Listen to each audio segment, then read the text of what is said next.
And this is the G&T Breakfast Show. Now it's the small city with big ideas. What am I referring to? Well, I'm talking the St. David's Festival of Ideas, which is taking place right here in St. David's, Pembrokeshire, Friday the 24th, Saturday the 25th, and Sunday the 26th of March. And joining us to talk about some books which they've written and they're launching at this fabulous festival are Patrick Nash. A very good morning to you, and also Dr. Penny Sartori. Good morning. Good morning. It's lovely to have you both with us.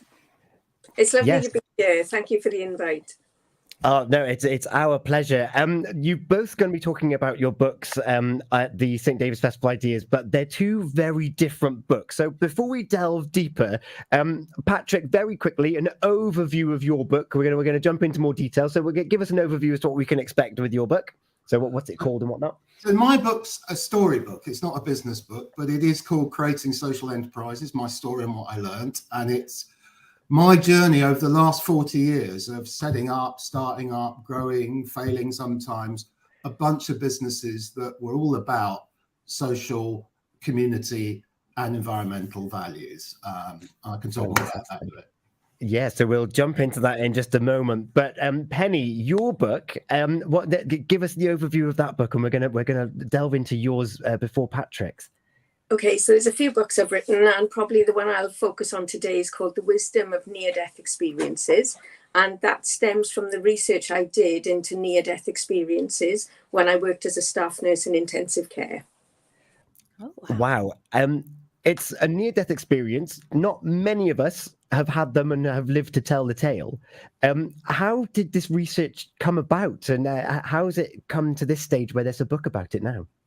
Well, it was due to my career as a nurse in intensive care, and you look after a lot of people who die, and I think the frequency of death that I saw as a nurse made me question what happens when we die.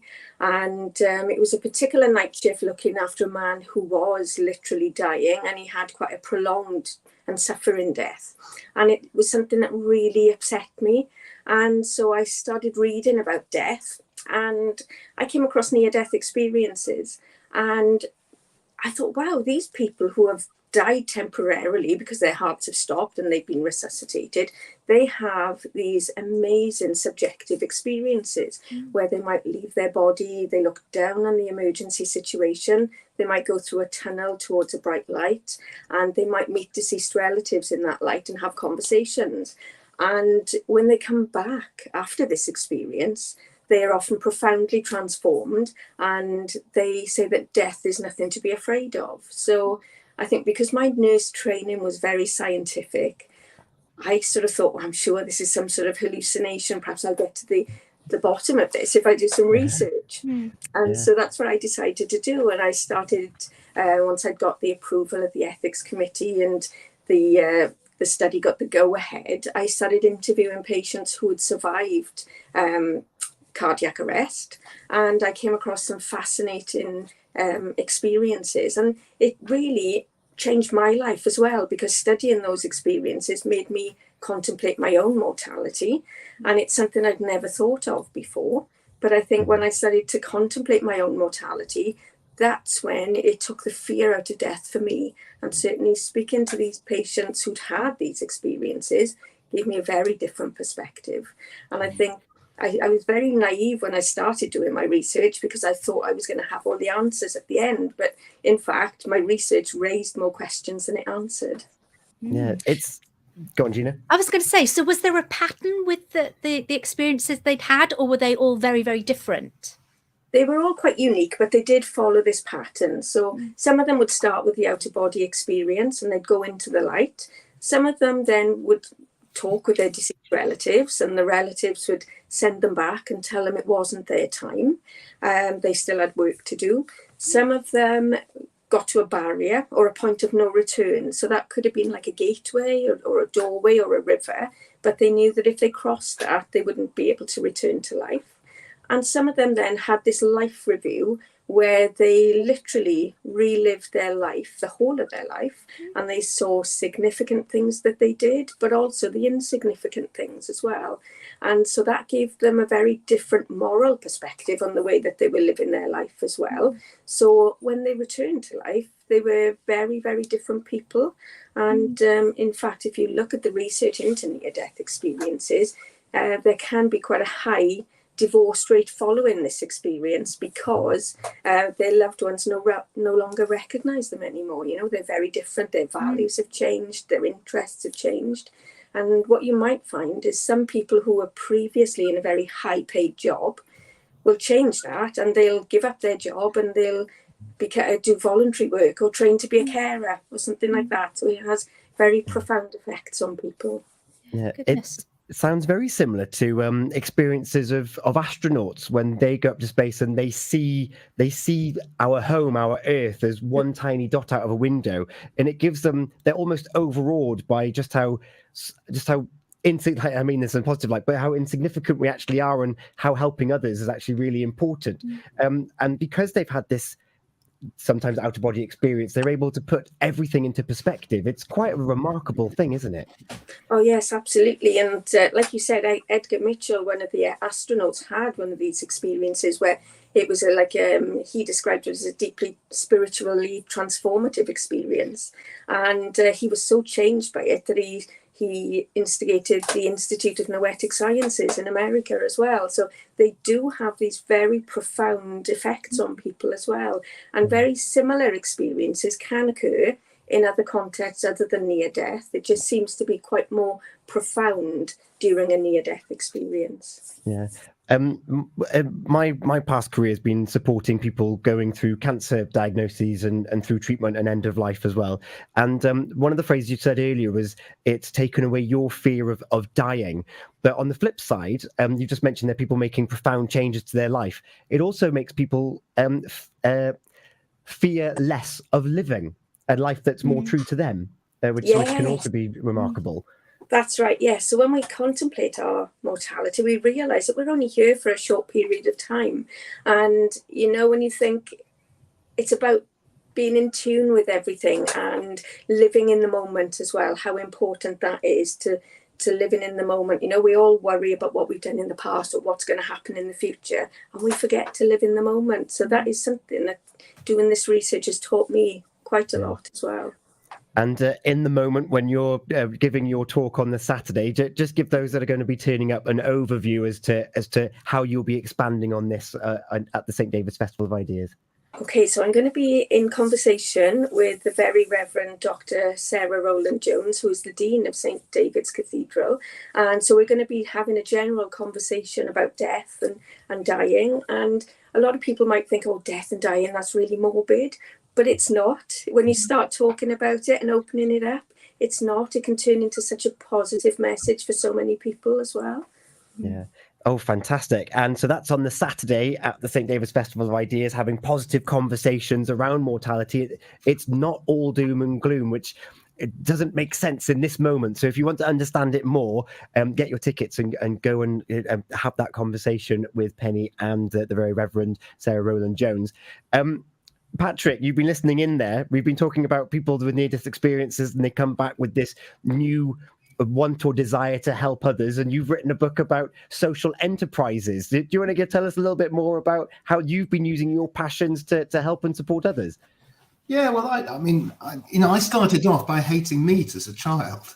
And, in those days, this is in the 60s, everyone assumed that I wouldn't be very well if I didn't eat meat. So as soon as I left home, I became vegetarian, and I was really passionate about that. And that got me into the environmental movement, and in those days, the anti-nuclear movement, and I was a great demonstrator and all that sort of stuff. And then, age 22, after a visit to a job centre to look for work, well, during a visit, I got this sort of go back to Bristol, where I'd been at university, and set up a vegetarian food wholesale business. So I thought, okay, I don't know where that came from. Went down to Bristol, met this guy, and that's exactly what we did. And so I spent the first 3-4 years of my life growing a business that became the second largest wholesaler of vegetarian food in the UK, and still is. And it's a workers' cooperative. There's now 250 members of it. It's, you know, I see their lorries in Haverfordwest fairly regularly in Wave. You know, it's really, it was a great experience. But I didn't stay that long, and ended up in Scotland, building an eco village, which was, you know, very exciting, very interesting, very different project, which is still ongoing. And then, you know, circumstances, life changed, and I moved from Scotland back to London, where I'm originally from, and you know, messed around a little bit. I worked for the Dalai Lama for a couple of years, who's kind of quite interesting on the subject of death and dying. You know, I've discussed that a few times in the time that I knew him, but actually that's not a big part of the book. In London, I got involved in a charity that was sort of not doing awfully well, but worked for school teachers, and we ended up setting up a national counselling service for school teachers, which became the largest occupational counselling service in the UK, and was just fascinating. And that brought me eventually back to Wales, where I'd worked in the early days, and set up a company that is a major outsourcer of charity helplines now. Wow. About 450 people in Rondicom and Taff, which is really what we went there to do, was create some jobs. So, yeah, I was going to say there's a massive sort of subject areas which you've sort of been involved in, but one thing which sort of jumps out at me is the passion. It was your passion that has driven these things to be successful. Yeah, I think so. I think sometimes I think it's all a bit accidental. I mean, I think you read the book, it's just a bunch of stories, really. And then I pick out a few things that I learned on the way that were helpful for me. I don't want to tell people how to do it.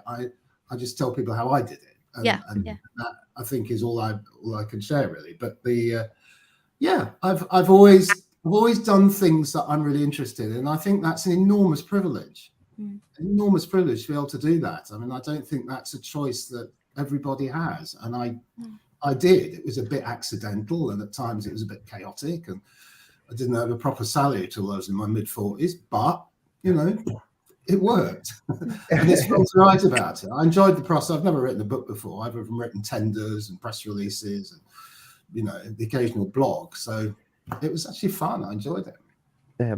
How different was that process? Because this isn't a business or a self-help book. This is very much a chronicle of what you've gone through. Is that right? Yes, it is. I mean, do you know what? I sat down. My wife's a writer, and she said, "Oh, you should come to this writing retreat." So I went to this writing retreat, and all I did was write for a week, and it just poured out. Wow, absolutely poured out. So I was just lucky, really. You know, it was fun. Yeah, and you're launching the book at the St. David's Festival of Ideas, and you're also in conversation with someone who's brand new in post, who's got some big shoes to fill. So it'll be interesting for everyone to be introduced to this person. Do you want to tell us a little bit about the format for your conversation? Yeah, so we're sort of working on it at the moment, but I'm being interviewed, I think is the best word, by Derek Walker. So Derek, for many years, ran the Wales Cooperative Centre, which was the Welsh sort of umbrella body, really, for social enterprise in its absolutely broadest sense. And in that context, I met Derek many years ago when I was working in Rondicom and Taff, and we sort of stayed in touch. And so when I came to, you know, when everyone said yes, you can do the launch at the festival, I got in touch with Derek, and he went, "Oh, I'd love to do that." And basically, he's just become the Future Generations Commissioner for Wales. So he's got, you know, he's 2 weeks into his new job. But Derek's a very interesting person who I have an enormous amount of respect for. So I'm just delighted that he said yes, and that we can talk a bit about my book, but I hope talk about social enterprise and also talk about what that means for future generations and, you know, how all this hangs together. So we're doing that. It's the plug. It's 3:30 in the afternoon in City Hall on Saturday, the 25th of March. At the St. David's Festival of Ideas, which is in its third year, although the first year was Tom and me making the technology. Gary, good times. Yeah. And of course, last year you had Sophie as Howe, wasn't it? The former Future Generations Commissioner for Wales was one of the speakers there. So she's handed over her post. And although not a government minister as such. They do have a lot of sway and influence over government policy. And Patrick, you're part of the organising committee for the St David's Festival Ideas. What else can people expect over the weekend in next? Not this coming weekend, the weekend after, or the weekend after that. It's a bit different than the last 2 years. We've sort of gone for a slightly different tack. We've got some very well-known speakers.